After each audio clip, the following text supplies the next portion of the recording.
लोक फरियाद साप्ताहिक प्रस्तुत लोक फरियाद ન્યૂઝમાં હું નિરાલી વ્યાસ આપ દર્શક મિત્રોનું સ્વાગત કરું છું। સૌપ્રથમ જોઈએ આજના મુખ્ય સમાચાર। રાજકોટ મહાપાલિકાનો નકલી ટેક્સ ઓફિસર એક બિલ્ડરના કાકી પાસેથી ટેક્સ બિલ પેટે ₹38,000 પઠાવી ગયો।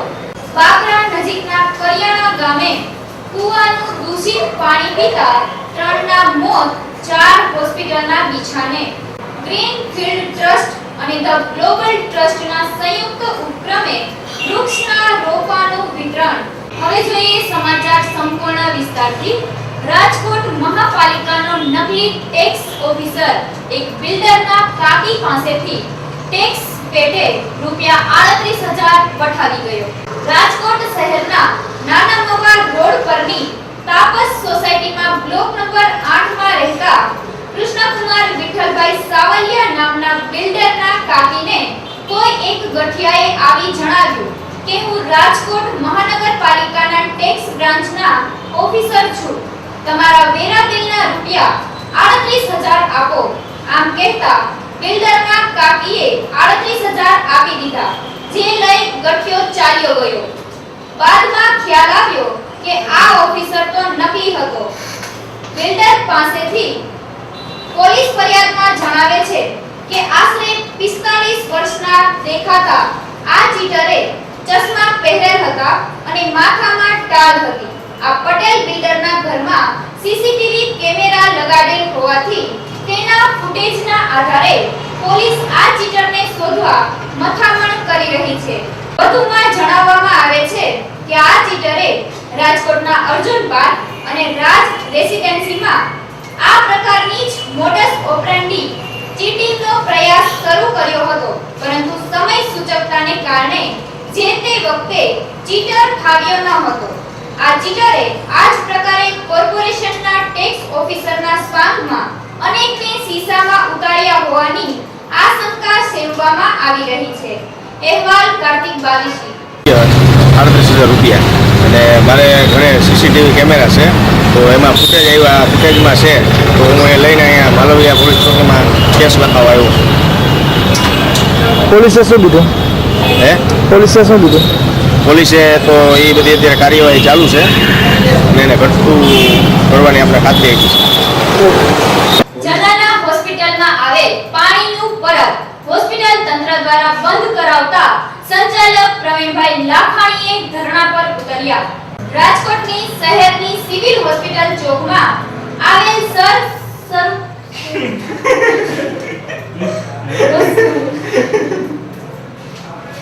રાજકોટ શહેરની સિવિલ હોસ્પિટલ ચોકમાં આવેલ સર રસુલ ખાનજી જનાના હોસ્પિટલના ગેટ પાસે જાહેર શૌચાલય પાસે માતૃછાયા સંસ્થાન સંચાલિત જનસેવા કેન્દ્ર દ્વારા પીવાના પાણીનું પરબ હોસ્પિટલમાં સારવાર લેતા દર્દીઓ ઉપરાંત તેમના સ્નેહીજનો, સગા સંબંધીઓ માટે આશીર્વાદરૂપ હતું। તે પરબ હોસ્પિટલના સત્તાવાળાઓ દ્વારા બંધ કરાવવામાં આવતા જનસેવા કેન્દ્રના સંચાલક પ્રવીણભાઈ પ્રભુદાસ લાખાણી દ્વારા ધરણા કરી હોસ્પિટલ તંત્ર આવી માન્યતા વિહોણી નીતિ પર વિરોધ વ્યક્ત કર્યો છે। આ બાબતે પ્રવીણભાઈ લાખાણીના ફોન પર સંપર્ક કરવા પ્રયત્ન કરતા ફોન રિસીવ થયો નથી। અહેવાલ રાજુભાઈ મકવાણા। 60 વર્ષની છે, હું સિનિયર સિટીઝન છું। જનાના હોસ્પિટલના ગેટની પાસે માતૃછાયા સંચાલિત જનસેવા કેન્દ્રનો વહીવટ સંભાળું છું। આવતીકાલે એટલે કે ગઈકાલે અમારા પરબ ઉપર આવી અને સરકારી હોસ્પિટલ તંત્રના એક ભાઈએ પરબ બંધ કરવાનો મૌખિક હુકમ આપી દીધો। આજ દિવસ સુધી અનેક વખત અમને મુશ્કેલી ઊભી કરવામાં આવી, પણ લેખિતમાં કોઈ આપતું નથી અને કાલે માથાકૂટ ઝઘડો થવા બચવા માટે પરબ બંધ કરાયું છે। સરકારી હોસ્પિટલ તંત્ર પાસે સંડાસમાં પાણીની નિયમિતતા સગવડ છે। ઘણી વખતે બહેનો પાણી માટે વળખા માગતી હોય છે અને અમે વિનામૂલ્યે પરબ પાણીની વ્યવસ્થા, ખાલી બોટલની વ્યવસ્થા કરીએ છીએ, તે બંધ કરાવી છે। એટલે અમારી વિનંતી છે અને આ બાબતે અમે આરોગ્ય મંત્રી પરબતભાઈ પટેલને તથા અગ્ર સચિવ પી.કે. તનેજાને જાણ કરી છે અને જ્યાં સુધી આ પ્રશ્નનો અંત નહીં આવે ત્યાં સુધી સતત ધરણાનો કાર્યક્રમ ચાલુ રહે। માત્ર પીવાનું પાણી સરકારી તંત્ર આપી શકતું નથી અને એનજીઓ આપવા સતત ચાલુ રહેવા બાંહેધરી આપતી હોય તો શા માટે બંધ કરાવવું? હોસ્પિટલ આખા સૌરાષ્ટ્રના દર્દીઓ આવતા હોય એના સગાવાલા માટે પીવાના પાણીની વ્યવસ્થા નથી અને અમારું પરબ શા માટે બંધ કરાવે? અમે નમ્ર વિનંતી, અરજ અને હાથે જોડી અને પગે લાગીએ કે લોકો તડફડતા પીવાના પાણી માટે અહીં તહીં ભટકે છે, એને અમે વિનામૂલ્યે વ્યવસ્થા કરીએ તો શા માટે બંધ કરાવી? આનો મારે જવાબ જોઈએ. ભારત માતાની 5 દિવસથી હોસ્પિટલે છે. 5 દિવસથી હોસ્પિટલની અંદર પાણીની કોઈ જાતની સુવિધા છે નહીં. કોઈ જાતનું પાણી મળતું નથી. વાસણ કપડાં કોઈ જાતનું પાણીની સુવિધા છે નહીં. સંડાસમાં પાણી આવતું નથી. સંડાસ કેટલા ખરાબ છે. રોડ ઉપર જે પરબ છે એ અમને સાંજના રાતના 10-11 વાગ્યા સુધી પાણીની સુવિધા પરબમાંથી મળે છે. છતાંય પરબ બંધ કરાવી દીધી છે. પરબ બંધ કરાવવાનું કારણ શું છે? પરબવાળા કોઈને નડતા નથી. એનાથી થાય એટલી સેવા આપે છે. પાણીની ખાલી બોટલો આપે છે. ત્યાંથી પાણી આપે છે. પાણી લેવા માટે કોઈ અત્યારે 15-20 રૂપિયા પાણીની બોટલ ના લે છે. બોટલ તો લઈ ન શકે. ત્યાંથી ખાલી બોટલ આપે છે, પાણી આપે છે. છતાંય તે પરબ બંધ કરાવી દીધું. શું કામ બંધ કરવાનું કારણ શું છે અને શું કામ બંધ કરાવે છે? પીવાનું પાણી આપો, પાણી આપો, પીવાનું પાણી આપો. પરબ ચાલુ કરો. પરબ ચાલુ કરો. પરબ ચાલુ કરો. પરબ ચાલુ કરો. લઈ લે ભાઈ. એ કોઈ સુવિધા નથી પાણીની. અને પાણી સંડાસમાં બાથરૂમમાં ક્યાંય પણ પાણી આવતું નથી. બહાર પરબ છે ત્યાંથી પાણી આપતા હતા. એ લોકો પાણી બંધ કરાવ્યું. શા માટે બંધ કરાવ્યું છે? એ લોકો ખાલી બોટલ ભરી દેતા હતા. બાટલી નહોતા એ લોકો બાટલી પણ આપતા હતા. તો શા માટે બંધ કરાવ્યું? પાણી સુવિધા બાબરા નજીકના કરિયાણા ગામે કૂવાનું દૂષિત પાણી પીતા 3ના મોત, 4 હોસ્પિટલના બિછાને. બાબરા તાલુકાના કરિયાણા ગામે ગ્રામ્ય પંચાયતના કૂવામાંથી પાણી ભરી એક જ પરિવારે તે પાણી પીતા તમામને ઝાડા, ઉલટી અને તાવ આવતા તેથી 4 દિવસના અંતરે એ પરિવારના 3 સભ્યોના મોત નિપજ્યા છે, જ્યારે અન્ય 4 સભ્યોની હાલત ગંભીર હોવાનું જણાવવામાં આવે છે. આમ થતા આરોગ્ય વિભાગ ચોંકી ઉઠ્યો છે અને જિલ્લા આરોગ્ય અધિકારી અને તેની ટીમ દ્વારા સર્વે કરવામાં આવી રહ્યો છે, પરંતુ જવાબદારીમાંથી છટકી જવા સરપંચ સહિતના અધિકારીઓ તથા પદાધિકારીઓ એકબીજા પર દોષોની ફેંકાફેંકી કરી રહ્યા છે. આ દૂષિત પાણી પીવાથી પ્રથમ 90 વર્ષના વયોવૃદ્ધ પાંજાભાઈ ઉકાભાઈ 2 દિવસના અંતરે, તેમના પત્ની રઘુબેન પાંજાભાઈ ત્યારબાદ 3 દિવસે અને ગઈકાલે તેઓના પુત્રવધુ રજુબેન કાળાભાઈના મોત થતા અરેરાટી ફેલાઈ જવા પામી છે. પરિવારના રાયધનભાઈ નાગજીભાઈ, બાબુબેન ધનાભાઈ, 1 વર્ષની ઉંમરના હર્ષિલ કાળુભાઈ ની તબિયત વધુ લથડતા તેમને હોસ્પિટલમાં સારવાર અર્થે ખસેડવામાં આવ્યા છે. અહેવાલ રાજુભાઈ મકવાણા. રાજાભાઈ છે મારું નામ. અમરેલી જિલ્લાના બાબરા તાલુકાના કરિયાણા ગામમાં એક ઘરના 3 સભ્યો એક્સપાયર્ડ હો ગયા. એના પાણીની હિસાબે 3ના મોત થયા અને હજી 4 થી 5 જણા ગંભીર હાલતમાં રાજકોટ સિવિલમાં પડ્યા. હજી કોઈ પૂરી તપાસ મળી નથી અને હજી અમને કોઈ સંસદ સભ્ય, ધારાસભ્ય બધીએ બાબરા તાલુકામાં આરોગ્ય કેન્દ્રમાં બધીએ રજૂઆત કરી છતાં હજી એની કોઈ સફળતા મળી નથી. હજી ગંભીર હાલતમાં પડ્યા છે રાજકોટ સિવિલમાં. એની કોઈ પૂરી તપાસ નથી થઈ હજી અને કોઈ રાજકારણ બી કોઈ ધ્યાન પૂરું આપતું નથી અને અમારી પોઝિશન બહુ ખરાબ છે. અત્યારે જસુબેનની ગંભીર હાલતમાં હજી રાજકોટ સિવિલ હોસ્પિટલમાં પડ્યા છે. ડાયા વિભાગ. શું ઘટના બની? ઘટના એવું કે કરિયાણા ગામે ગ્રામ પંચાયતનો જે કૂવો છે તે કૂવામાં પહેલાં 4 કાચબા મરી ગયા એમ કહેતા, પછી એમ કે બીજેથી 2 મરી ગયા. એ પાણી પીવાથી 3 જણાના મૃત્યુ થયા છે અને 100 અહીં સિવિલમાં દાખલ છે અત્યારે. એમાં અત્યારે એક ગંભીર હાલત છે વધારે. તમારી માગ શું છે? ડાયા વિભાગ. તમારી માગ શું છે? માંગીએ આરોગ્ય ખાતાને તાત્કાલિક આ તપાસ કરવાની, એક ઘટના થાય ગમે તે આરોગ્ય ખાતાવાળા તપાસ કરવા અમારી એવી માંગ છે. ગ્રીનફિલ્ડ ટ્રસ્ટ અને ધ ગ્લોબલ ટ્રસ્ટના સંયુક્ત ઉપક્રમે વૃક્ષના રોપાનું વિતરણ. રાજકોટ ખાતેના ગ્રીનફિલ્ડ ટ્રસ્ટ તથા ધ ગ્લોબલ ટ્રસ્ટના સંયુક્ત ઉપક્રમે સામાજિક વનીકરણ ખાતાના સહયોગથી દર વર્ષે ચોમાસું શરૂ થતા પૂર્વે જેમ વૃક્ષના રોપા વિતરણ કરવામાં આવે છે, તેમ આ વર્ષે પણ રાજકોટના યુનિવર્સિટી રોડ પર ઇન્દિરા સર્કલ પાસે વૃક્ષ રોપા વિતરણનો કેમ્પનું આયોજન થયેલ છે. તારીખ 29/6/2013 ના દિવસથી શરૂ કરવામાં આવેલ આ કાર્યક્રમ 10 દિવસ માટે કરેલ છે, પરંતુ માત્ર 5 દિવસમાં જ 10,000 વૃક્ષના રોપાનું વિતરણ થઈ ગયેલ છે. દિન પ્રતિદિન વધતા જતા ગ્લોબલ વોર્મિંગની આજની સ્થિતિમાં આ પ્રકારે પર્યાવરણ હિતને અનુલક્ષીને થયેલ આ કાર્યક્રમને તરફથી અભિનંદનની વરસાદ થઈ રહેલ છે. આ કાર્યક્રમને સફળ બનાવવા માટે વિજયભાઈ પાટલિયા, રાજુભાઈ ગાંધી, આશીષભાઈ દેસાઈ, કિશોરભાઈ મોલીપરા, દિનેશભાઈ પટેલ, અશ્વિનભાઈ, અજયસિંહ વાઘેલા, શાંતિભાઈ દેસાઈ સહિત અનેક સેવાભાવીઓ કાર્યકરોએ ગજબની જહેમત ઉઠાવી હતી. અહેવાલ કાર્તિકભાઈ બાવીસી. આજે શુક્રવાર ગ્રીનફિલ્ડ ટ્રસ્ટ ગ્લોબલ અને રાજ્ય વનીકરણ વિભાગના સંયુક્ત ઉપક્રમે ઇન્દિરા સર્કલ ખાતે આપણે રોપા વિતરણનો કાર્યક્રમ તારીખ 29થી આપણે સ્ટાર્ટ કરેલું. આજે 6 દિવસ પૂરા થાય છે. તો દરેક વિસ્તારમાંથી આપણે રાજકોટની જનતા આપણે આજુબાજુ ઇન્દિરા સર્કલના વિસ્તારમાંથી, સ્કૂલમાંથી, કોલેજોમાંથી અને આજુબાજુના ગામની અંદર પણ ઇન્દિરા સર્કલથી માણસો રોપા લેવા માટે અહીંયા આવે છે. આજે રાજ્ય વનીકરણ વિભાગ બહુ સારા રોપા, ફર્સ્ટ ક્લાસ જે રોપા કહેવાય, આપણે ફૂલ 1.5 મીટરની હાઇટવાળા અને માત્ર ટોકન દરના રેટથી આ ઇન્દિરા સર્કલ ખાતે રોપાનું વિતરણ થાય છે. અમે આ ગ્રીનફિલ્ડ ટ્રસ્ટ દ્વારા દર વર્ષે અહીંયા રોપા વિતરણ કરી છે. આગલી સાલ અમે 17,000 રોપાનું વિતરણ કરેલું. આ સાલ અમે 7મો દિવસ આજે છે અને અમે 13,000 રોપાનું વિતરણ કરી નાખ્યું છે અને હજી સોમવાર સુધી આ ચાલુ રહેશે અને 20,000 રોપા આ જગ્યા ઉપરથી વિતરણ થઈ જશે.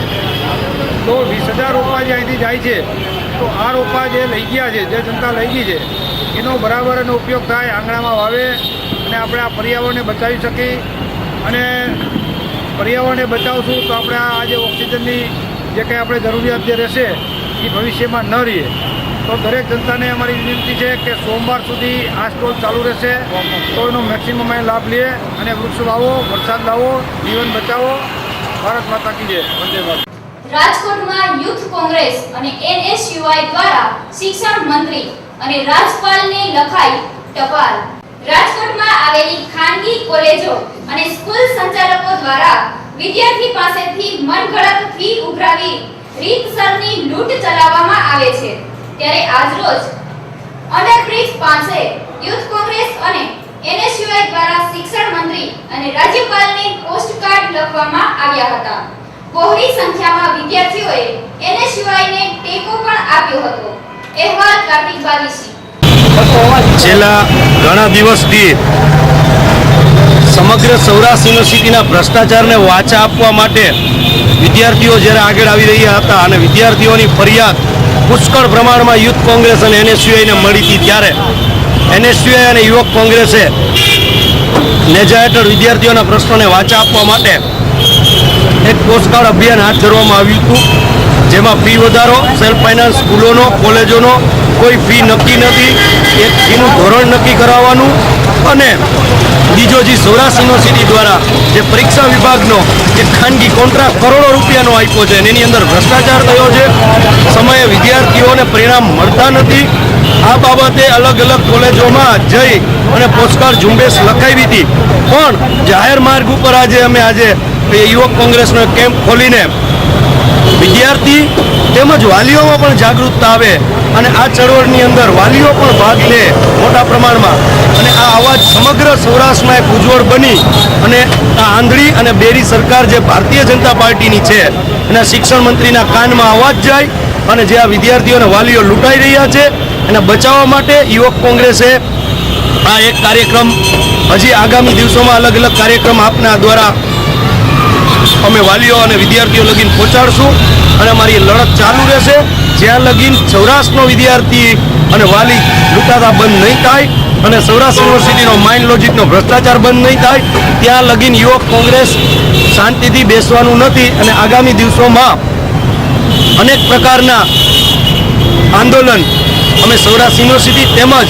ડીઓ ઓફિસ સામે કરવાના છે.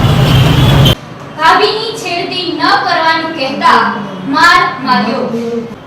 રાજકોટ શહેરની આજીડેમ ચોકડી પાસે માંડા ડુંગર પાસે ગઈકાલે સાંજે 4 વાગ્યા આસપાસ પસાર થઈ રહેલા સંજયભાઈ કાનાભાઈ બાવાજી ઉંમર વર્ષ 17 તથા તેના ભાભી રસ્તે જતા હતા ત્યારે ગંગારામ દેવારામ, ભૂરાભાઈ માનાભાઈ, રમેશભાઈ ગંગારામ નામના 3 શખ્સોએ સંજયભાઈના ભાભીની છેડતી કરતા સંજયભાઈએ તેનો વિરોધ કરતા આ ત્રણેય શખ્સોએ એક સંપ કરી સંજયભાઈને મારતા ઈજા થતા તેમને રાજકોટની સિવિલ હોસ્પિટલમાં ખસેડવામાં આવ્યા હતા.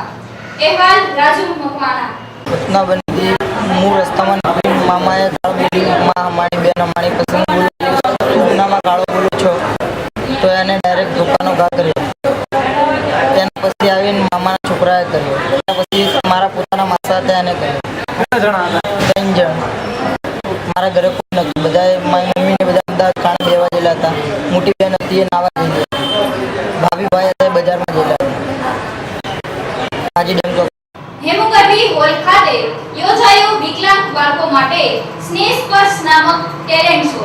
રાજકોટ શહેરના હેમુગઢવી હોલ ખાતે ગઈકાલે સાંજે વિકલાંગ બાળકોને પ્રોત્સાહન આપવાનું સ્નેહ સ્પર્શ નામની ટેલેન્ટ શોનું ભવ્ય આયોજન કરવામાં આવ્યું હતું. શહેરના અરવિંદભાઈ મણિયાર ટ્રસ્ટ દ્વારા જનકલ્યાણ ટ્રસ્ટના ઉપક્રમે છેલ્લા 9 વર્ષથી આ પ્રમાણે વિકલાંગ બાળકો માટેનો કાર્યક્રમ નિરંતર રાખવામાં આવે છે. આ કાર્યક્રમ અગ્રગણ્ય મહાનુભાવો એવા રાજકોટના મહિલા mayor Rakshaben Goliya, standing committee chairman Rajendrasinh Jhala તથા વિનુભાઈ ધવાએ ખાસ હાજરી આપી વિકલાંગ બાળકોને પ્રોત્સાહિત કર્યા હતા.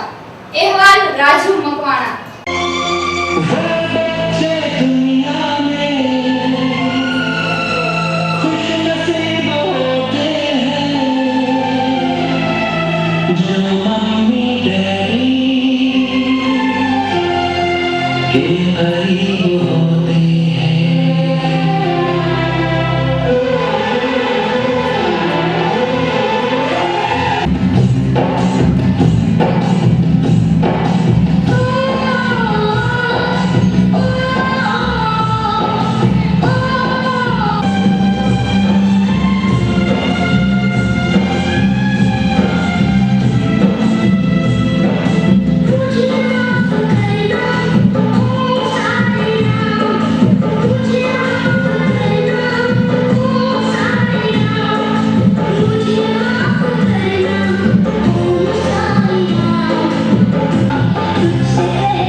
મણિયા જનકલ્યાણ ટ્રસ્ટ તરફથી છેલ્લા 9મા પ્રોગ્રામ છે અમારો.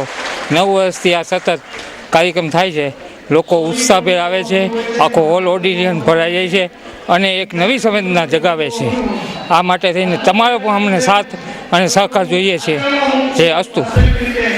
ભારતીય જનતા પાર્ટીના સ્થાપક ડોક્ટર શ્યામા પ્રસાદ મુખર્જીની 113મી જન્મ જયંતિએ પુષ્પાંજલિ કાર્યક્રમ યોજાયો.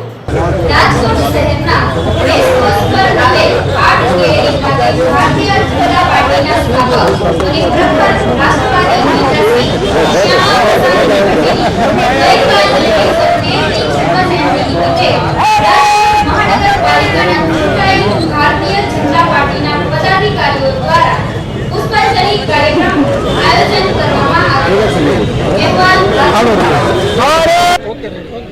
શ્યામા પ્રસાદ મુખર્જીના પુષ્પાંજલિ આજે એમના જન્મદિવસ નિમિત્તે જે પુષ્પાંજલિનો કાર્યક્રમ રાખવામાં આવ્યો હતો, સંગઠન અને કોર્પોરેશન બંને વતી હતો.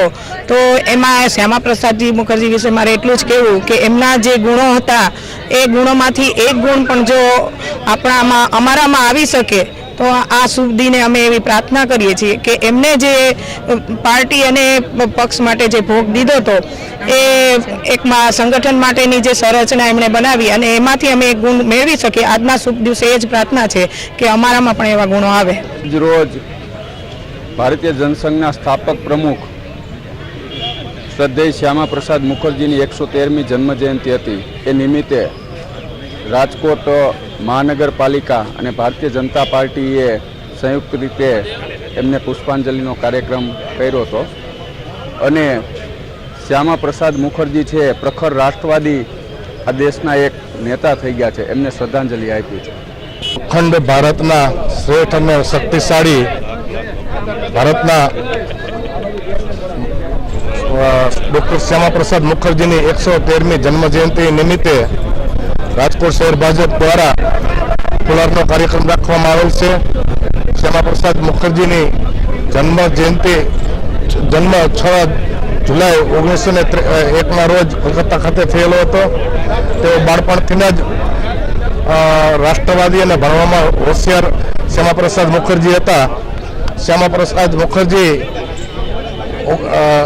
દેશના સૌથી નાની ઉંમરે 1934માં ઉપકુલપતિ તરીકે કલકત્તાની વિશ્વવિદ્યાલય યુનિવર્સિટીમાં 1934થી 1938 તેઓએ સેવા આપેલ હતી. શ્યામા પ્રસાદ મુખર્જી મહાત્મા ગાંધીજીની સૂચનાથી 15મી ઓગસ્ટ 1947ના દેશની પ્રથમ સરકારમાં ઉદ્યોગ મંત્રી તરીકે દેશની સેવા કરેલ. 21 ઓક્ટોબર 1951ના રોજ શ્યામા પ્રસાદ મુખર્જીએ જનસંઘની સ્થાપના કરી અને પ્રમુખ તરીકે સેવા આપેલી હતી. 23 ઓક્ટોબર 1953ના રોજ તેમનું મૃત્યુ કાશ્મીર બચાવો આંદોલનમાં કાશ્મીરની જેલમાં થયેલ. તેઓને અમારા કોટી કોટી વંદન. સમાચારો પૂર્ણ કરતા પહેલા ફરી એક નજર આજના મુખ્ય સમાચારો પર. રાજકોટ મહાપાલિકાનો નકલી ટેક્સ ઓફિસર એક બિલ્ડરના કાકી પાસેથી ટેક્સ બિલ પેટે ₹38,000 પઠાવી ગયો. બાકરા નજીકના કરિયાણા ગામે કુવાનું દૂષિત પાણી પીતા 3ના મોત, 4 હોસ્પિટલના બિછાને.